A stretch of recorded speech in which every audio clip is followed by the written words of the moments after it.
the Open Learning and Educational Support and the Office of Sustainability put a call out for interested faculty. Faculty signed up, and then we came together. Obviously, with the community of practice, it's really important to sort of plumb the interests of the faculty members. So that's what we did. We said to them, what is it that you want to do here?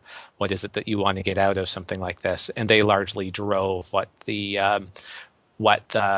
material was going to be about. And so we had faculty members from the sciences, from business, and even arts and humanities. So across the institution who were participating in that. So as it turns out, Guelph had in 2011 released a white paper on sustainability. So one of our first meetings was to review that white paper within the sort of lens of teaching and learning and seeing what those what the recommendations were as a result of that white paper were related to teaching and learning, and then start seeing what kind of action we could take as a result of that.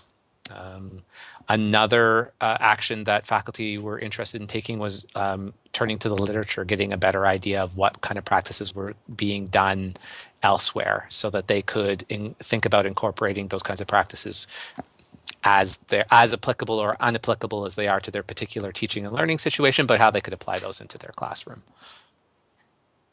And a true community of practice would be driven by the community members. I had to wear two hats in that. At that time, I was a facilitator of process and also wanted to be a participant, given my own scholarly interest in the topic.